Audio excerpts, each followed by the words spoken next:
আসসালামু আলাইকুম। প্রিয় শিক্ষার্থীরা, কেমন আছো তোমরা সবাই? আশা করি তোমরা সবাই অনেক ভালো আছো এবং সুস্থ আছো। আমরা একেবারে ত্রিকোণমিতির বেসিক থেকে আলোচনা করব। অর্থাৎ যারা ত্রিকোণমিতির কিচ্ছু বোঝো না, তারাও যেন বোঝো। আর যারা ত্রিকোণমিতির ম্যাথগুলা তো পারো, কিন্তু ম্যাথগুলা খুব গভীরভাবে হয়তো উপলব্ধি করতে পারো না।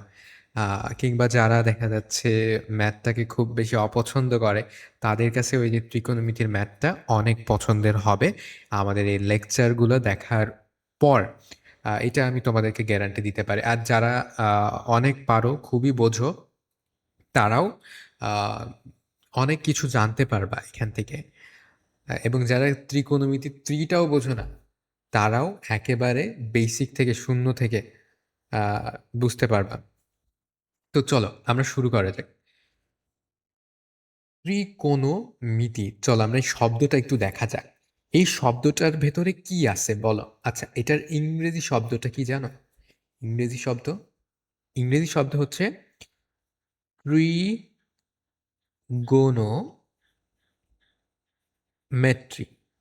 ত্রিগোণমেট্রি।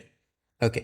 সো এখানে একটু খেয়াল করে দেখো যে এখানে কিন্তু কয়েকটা ওয়ার্ড আছে। একটা হচ্ছে ট্রি। ট্রি মানে কি, গোনো মানে কি, অ্যান্ড মেট্রি মানে কি। এটা কিন্তু একেবারে ইংরেজি শব্দ না, ঠিক আছে? আচ্ছা, তো ট্রি মানে হচ্ছে ৩, অ্যান্ড গোনো মানে হচ্ছে কোণের, ঠিক আছে? কোণের। অ্যান্ড মেট্রি মানে তো পরিমাপ, এটা তোমরা সবাই জানো। জিওমেট্রি মানে কি, ভূমি পরিমাপ। জিও মানে ভূমি, মেট্রি মানে পরিমাপ, তাই না? ওকে। তো তোমার হচ্ছে ৩ কোণের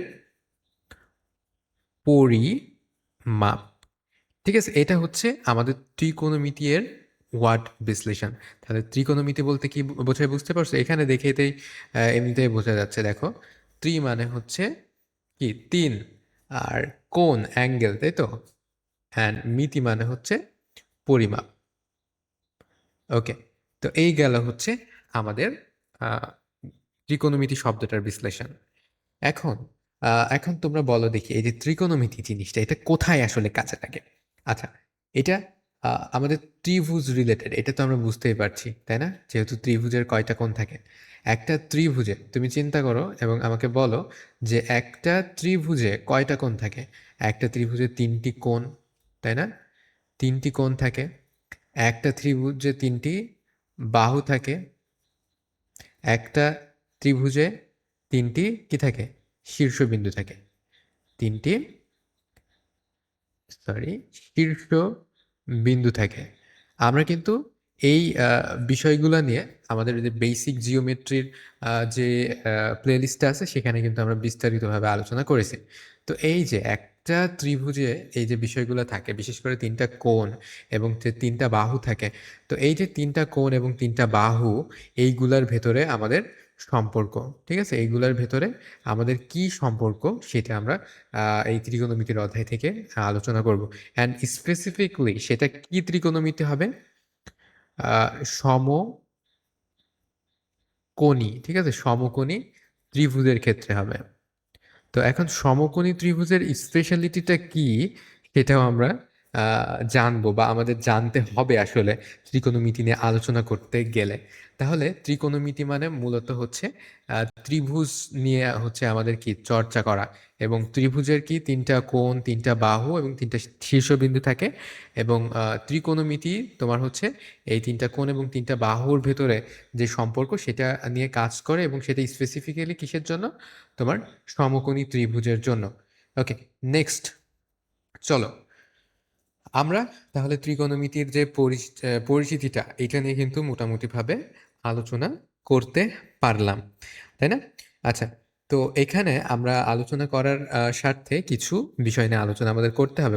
প্রথমেই দেখো, এক কথাই দেখে নাও যে ত্রিকোণমিতিটা কি। ত্রিকোণমিতি হলো গণিতের সেই শাখা যা ত্রিভুজের বাহু এবং কোণের মধ্যকার সম্পর্ক নিয়ে আলোচনা করে। এখন মধ্যকার সম্পর্ক নিয়ে আলোচনা করার কারণটা কি দেখো দেখো, তাহলে বুঝতে পারবা যে ত্রিকোণমিতির ব্যবহারটা কি। এই যে মনে করো ত্রিভুজ, আচ্ছা, তোমরা একটু মেনে নাও যে এটা হচ্ছে সমকোণী ত্রিভুজ, ঠিক আছে? একটু মেনে নাও কষ্ট করে। আচ্ছা, তো এখানে তোমার কয়টা বাহু বলো? ৩টা বাহু আছে। কয়টা কোণ বলো? ১টা, ২টা, ৩টা কোণ আছে। এখন ৩টা বাহু এবং ৩টা কোণ আছে, অর্থাৎ এইটা হচ্ছে কি বলো তো? এটা হচ্ছে সমকোণী ত্রিভুজ। সমকোণী ত্রিভুজ না, এটা অ্যাকচুয়ালি ত্রিভুজ এবং ত্রিভুজের ভিতরে সমকোণী ত্রিভুজ। এখন সমকোণী কেন? সমকোণী ত্রিভুজ কাকে বলে? যার একটা কোণ কি হয়? যার একটা কোণ 90 ডিগ্রি বা 90 ডিগ্রি হয়, সেটা হচ্ছে কি সমকোণী ত্রিভুজ। এটা কিন্তু মেইন কথাটা এখানকার। এখন আমাদের অবশ্যই তাহলে কি নিয়ে জানতে হবে বলো তো? সমকোণ নিয়ে জানতে হবে, সমকোণী ত্রিভুজ নিয়ে জানতে হবে। আচ্ছা, আমরা যে কথাটা আলোচনা করতেছিলাম সেটা হচ্ছে সূচনা এবং পরিচিতি নিয়ে। এখন একটা ত্রিভুজে দেখো 3টা বাহু আছে এবং 3টা কোণ আছে। এই বিষয়টা তো ক্লিয়ার, তাই না? এখন আমাদের কাছে যদি 2টা বাহু এবং একটা কোণ থাকে, তাহলে আমরা কি করতে পারবো? অন্যান্য বিষয়গুলো পরিমাপ করতে পারবো। আমাদের যদি 2টা বাহু একটা কোণ থাকে, 3টা কোণ থাকে, 3টা বাহু থাকে, এই যে বিষয়গুলা যদি কোনোভাবে যদি আমাদের জানা থাকে, তাহলে আমরা অপরটা কিন্তু বের করতে সক্ষম হব। ঠিক আছে? এখন এই যে সক্ষম আমরা হচ্ছি, এটাই কিন্তু এটার ওয়ার্ক বা এটার জন্য কাজ করবে, বা এটাই হচ্ছে আমাদের দৈনন্দিন জীবনে ব্যবহার কিংবা আমাদের রিয়েল লাইফে অ্যাপ্লিকেশনের ভিতরে কিন্তু পড়বে। ঠিক আছে? তো এখানে দেখো, এখানে একটা সমকোণী ত্রিভুজের তো একটা কোণ সমকোণ থাকেই, তাই না? তাহলে বাকি 2টা কোণের যোগফল কত হবে বলো তো? তুমি কি জানো যে ত্রিভুজের কি হয় বলো তো? ত্রিভুজের 3 কোণের সমষ্টি কত বলো? ত্রিভুজের 3 কোণের সমষ্টি, 3 কোণের সমষ্টি কত বলো তো? বলো, বলো। Yes, 180 degree. হ্যাঁ, তোমরা অনেকেই জানো যে ত্রিভুজের 3 কোণের সমষ্টি 180 ডিগ্রি। এর ভিতরে একটা যদি তোমার 90 ডিগ্রি হয়, বাকি দুইটা কিন্তু 90 ডিগ্রি হবে। ঠিক আছে? এটা হচ্ছে বাকি দুইটা, বাকি দুইটা। তো এখানে তোমার হচ্ছে 90 ডিগ্রি, এটা তো তোমার ওই সমকোণটা, সমকোণী ত্রিভুজের সমকোণটা যদি 90 ডিগ্রি হয়, তাহলে বাকি দুইটার যোগফল কত হবে? 90 ডিগ্রি হবে। অর্থাৎ এই যে তোমার কোণটা এইটা এবং এই যে কোণটা এইটা, এই দুইটা মিলিত হয়ে তোমার কত হবে? 180 ডিগ্রি হবে। বোঝাইতে পারলাম ব্যাপারটা? আচ্ছা, তো সমকোণী ত্রিভুজের কিছু বিষয় নিয়ে তোমাদেরকে অবশ্যই অবশ্যই কিন্তু জানতে হবে। সেই বিষয়গুলোই আমরা এখানে দেখব। চলো, সমকোণী ত্রিভুজে দেখো, ধরে নাও যে এটা সমকোণ। আমি ইচ্ছা করলে তোমাদের স্কেল দিয়ে এখানে ধরে ধরে আঁকাই দেখাইতে পারতাম, কিন্তু এটাতে তোমাদের সময় অনেক পার হয়ে যাবে। তো মনে করো এটা সমকোণ, ঠিক আছে? আচ্ছা, একটু একটু ওয়েট, আমরা এটাকে আরেকটু ভালো করে উন্নত মানের একটু বানাই। ঠিক আছে? ওকে, তো দেখো, এই হচ্ছে সমকোণ। ধরে নাও এটা হচ্ছে একটা সমকোণী ত্রিভুজ। ঠিক আছে? এটা যদি একটা সমকোণী ত্রিভুজ হয়, তাহলে তুমি বুঝতেই পারছো যে এইটা সমকোণ হতে পারে, তাই না? এটা সমকোণ হতে পারে, অর্থাৎ এই একটা কোণের মান হচ্ছে 90 ডিগ্রি, এবং বাকি যে 2টা কোণ আছে, এই বাকি 2টা কোণের সমষ্টি হবে কত? 90 ডিগ্রি। তবেই এইটা একটা সাকসেসফুলি সমকোণী ত্রিভুজ কিন্তু একটা হবে। এখন আমাদেরকে কিন্তু একটা জিনিস বুঝতে হবে, যে এই যে সমকোণী ত্রিভুজের একটা গুরুত্বপূর্ণ বিষয় আছে, যেটাকে বলা হয় হচ্ছে অতিভুজ।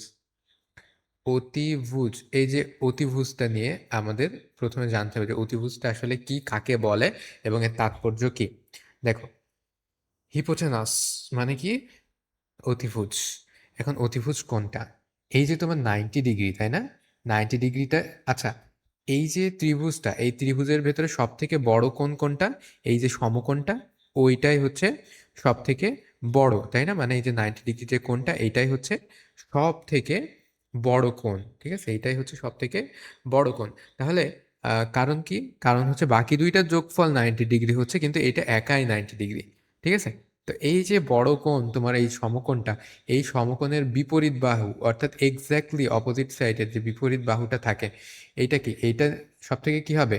সব থেকে বড় বাহু হবে। তোমরা নিশ্চয়ই এটা কিন্তু দেখে এসেছো যে ত্রিভুজের যে উপপাদ্যগুলো বা ত্রিভুজের যে বৈশিষ্ট্যগুলো, ওইখানে কিন্তু দেখে আসছো যে কি, যে ত্রিভুজের সবচাইতে সবচাইতে বড় কোণ এর বিপরীত বিপরীত বাহুই সবচাইতে বড় বাহু। ঠিক আছে? সবচাইতে বড় বাহু। এই জিনিসটা কিন্তু তোমরা জানো। আবার এর উল্টোটাও জানো যে সবচাইতে বড় বাহুর বিপরীত কোণটাই কি সবচাইতে বড় কোণ। এখন এটা এটা একটু দেখো। তোমার কোণ যত বড় হবে নিশ্চয়ই এর বিপরীত যে বাহুটা অর্থাৎ এর ভেতরে যে ফাঁকটা বা তোমার হচ্ছে এর ভেতরের যে তোমার কি বলে এটাকে দূরত্বটা সেটা কি বৃদ্ধি পাবে। অর্থাৎ কোণ যত বড় হবে তত এদের ডিস্টেন্সটা কি হবে বৃদ্ধি পাবে। অর্থাৎ তোমার যে রেখা আছে এইটার ডিস্টেন্সটা কিন্তু তত বৃদ্ধি পাবে। আচ্ছা, তাহলে কি বুঝতে পারলে যে সবচাইতে বড় কোণ হচ্ছে 90 ডিগ্রি, অর্থাৎ এই সমকোণটা সবচাইতে বড় এবং বড় কোণের বিপরীত বাহু যেটা এইটা সবচাইতে বড় বাহু। এবং এই যে সবচাইতে বড় বাহুটা এটাকেই কি বলা হয়? অতিভুজ বলা হয়। এটাকে মনে থাকবে, ত্রিভুজের অতিভুজ কি? 90 ডিগ্রি কোণের বিপরীত বাহু, অর্থাৎ সমকোণের বিপরীত বাহু যেটা সেটাই হচ্ছে সবচাইতে বড় বাহু। ঠিক আছে? এটা কিন্তু অলওয়েজ ফিক্সড থাকবে। এই যে অতিভুজটা এটার তাৎপর্য কি? এটা অলওয়েজ কিন্তু ফিক্সড থাকবে।